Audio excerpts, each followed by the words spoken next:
नमस्कार. आजचा requested video आहे. पुढे सांगतेच कुठून ते, पण त्याच्या आधी आपण तेलामध्ये कांदा टाकून फ्राय करून घ्यायचा. आणि ह्या ग्लासप्रमाणे मोजून 2 ग्लास मी तांदूळ घेतले आहेत आणि ते स्वच्छ धुवून बाजूला ठेवायचे. तोपर्यंत आपण पनीर आणि कांदा हे दोन्ही फ्राय करून घ्यायचं.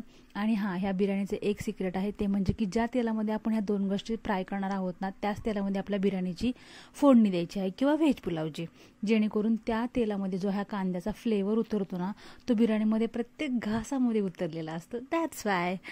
सो पुढे तर आता लागणारं साहित्य फोडणीसाठी हे खडे मसाले आहेत. तर फोडणीसाठी परत 2 कांदे टाकायचे, त्याच्यामध्ये हे खडे मसाले आणि 4 हिरव्या मिरची टाकलेल्या आहेत कापून. आणि त्याच्यानंतर मग हे सगळे व्हेजिटेबल जाणार आहेत.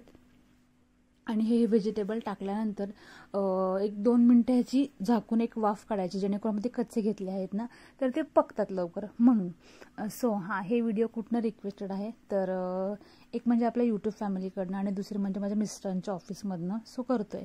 आणि 3 चमचे दही घ्यायचं मस्त फेटून. आणि दही टाकताना गॅस नेहमी बारीक करायचा, जेणेकरून दही फुटत नाही म्हणून, बाकी काही नाही. आणि हे सांगितल्याप्रमाणे सुके मसाले टाकायचे. तर अजून पण चॅनलला सबस्क्राईब केलं नसेल तर प्लीज माझ्या चॅनलला सबस्क्राईब करा. आणि व्हिडिओ आवडला लाईक करा, शेअर करा आणि कमेंट करायला नक्की विसरू नका. तर हे सगळे मसाले टाकून आपण छान त्याला हलवून घ्यायचं. आणि ह्याच्यामध्ये जाणं त्यातला अर्धा कांदा आपण ह्या प्रोसेसमध्ये वापरणार आहोत. तर इथं फ्राय केलेला कांदा, पुदिना आणि कोथिंबीर टाकून घ्यायचं.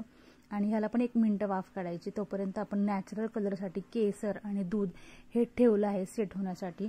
त्यानंतर आपण जो तांदूळ धुवून ठेवला होता तो टाकायचा. आणि ज्या ग्लासाने आपण तांदूळ घेतले आहेत त्याच ग्लासाने 1.5 पट पाणी टाकणार आहोत, कारण की आपण तांदूळ धुवून ठेवला होता, त्याच्यामुळे 1.5 पट पाणी लागणार आहे. तुम्ही पण हीच प्रोसेस फॉलो करा. तुमचा भात तुटणार नाही, म्हणजे की तांदूळ तुटणार नाही. लांबसडक असा तुमचा तांदूळ दिसेल खाताना पण. तर आता आपण हे टाकून घेतोय, दूध आणि केसरचं जे बॅटर केलं होतं आपण ते टाकून घेतोय. आणि त्याच्यामध्ये जाणार आता फ्राय जो अर्धा उरलेला कांदा आहे तो जाईल. आणि मग त्याच्यामध्ये पुदिना आणि कोथिंबीर. तर नक्की तुम्ही पण सांगा मला की तुमची व्हेज बिर्याणी किंवा व्हेज पुलाव कसा झाला होता.